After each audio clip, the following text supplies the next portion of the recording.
السلام عليكم ورحمة الله وبركاته. حبايب قلبي، اخباركم ايه؟ ان شاء الله هنعمل مع بعضين الوجبة الجميلة اللي انتوا شايفينها دي. اقتصادية على قد الايد، حاجة كده. بصوا الطعم فعلا روعة. شايفين منظر الطبق شكله عامل ازاي؟ بجد شهي جدا. تعالوا بقى مع بعضينا نشوف الطبق الحلو ده احنا عاملينه ازاي.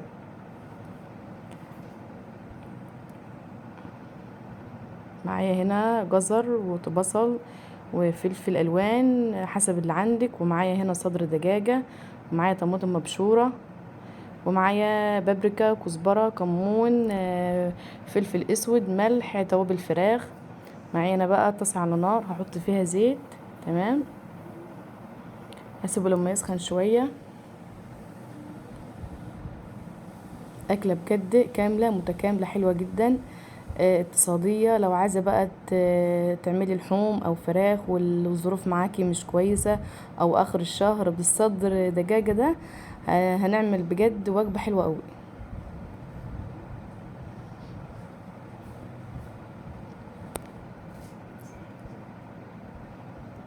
هنبدأ بقى نشوح فيها تشويحة كده. تمام.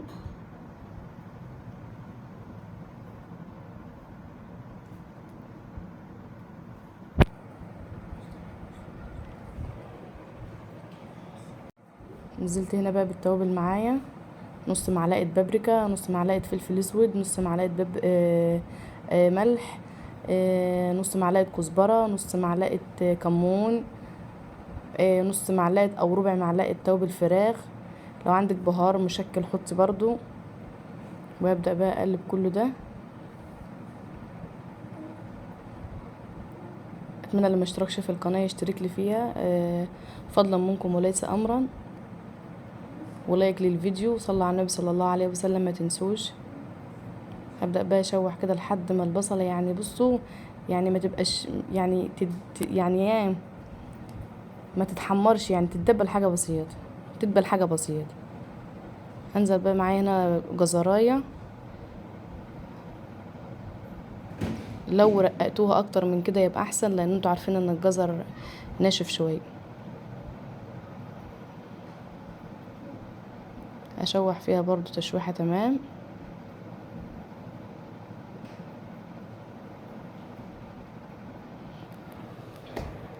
ان شاء الله لو جربتوا الطريقة دي بجد هتعجبكم. نزلت هنا بقى بالفلفل الالوان، وحسب ما متاح عندك، اخضر بس، اصفر، احمر، اي حاجة. وكمان يا سلام بقى لو فيها قرنين شطة بيحرقوا. يا بجد روعة روعة روعة. بس طبعا الاطفال طبعا ما مش هينفع. انا عن نفسي انا ما حطيتش فيه عشان خاطر ولادي. فانتي لو بتاكلوا الشطة بجد بالشطة بتبقى طعمها حلو قوي. كله ده هسيبه يتبل مع بعضيه. هبدأ بقى انزل هنا بصويا صوص.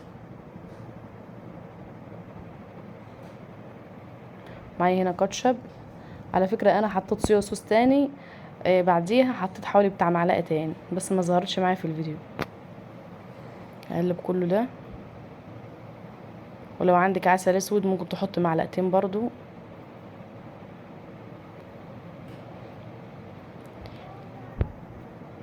هي لوحديها كده يعني انت لو عملتيها كده من غير المكرونه بجد طعمها حلو قوي بالعيش. ممكن برضو ما تحطيلهاش مكرونه، وممكن تعملي جنبيها رز وتاخدي من الصوص على الرز، يعني ماشيه معاكي في اي حاجه. بجد طعمها حلو قوي.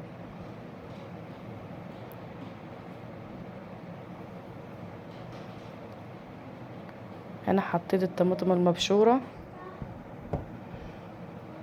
هبدأ بقى اقلب.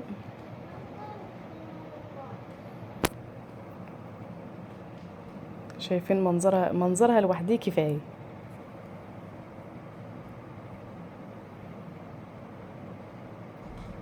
شايفين عامله ازاي؟ هرجع برضو اضيف التانيين.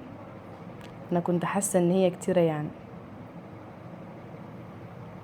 على فكره ممكن تحط نص الكميه. على فكره كل ما بتبقى الطماطم قليله فيها بتبقى طعمها حلو، بس انا كترت لها الطماطم علشان تبقى باينه شويه في المكرونه.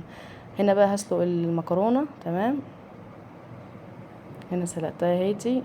انا ما بسلقهاش قوي يعني يعني بخليها بصي يعني 10% تكمل، يعني 90% طيب وال10% بتقلب بس في التسبيكه تشربها، ما تسويهاش قوي يعني، خليها نيه شويه. قلبي بقى كله ده. وانا برضو من الصوص كنت واخده معلقتين في طبق على جنب. انا بصراحه بحب اغمزها بالعيش، فانا خدت معلقتين على جنب. لو انتوا حابين برضو ان انتوا تنقصوا نص الكميه بالعيش والنص تاني تحطوا فيها المكرونه، برضو بتبقى حلوه جدا وهتعجبكم. هنا شايفين بقى الشكل النهائي، وهنا المعلقتين اللي كنت قايله لكم عليها. اتمنى يا رب ان فيديو النهارده يكون عجبكم. شايفين بقى شكلها عامل ازاي؟ بجد يا جماعه طعمها حلو جدا، جربوها مش هتندموا. وكل حاجه موجوده في البيت يعني ان شاء الله، فلفل وطماطم، ومش مكلفه الحقيقه. والسلام عليكم ورحمه الله.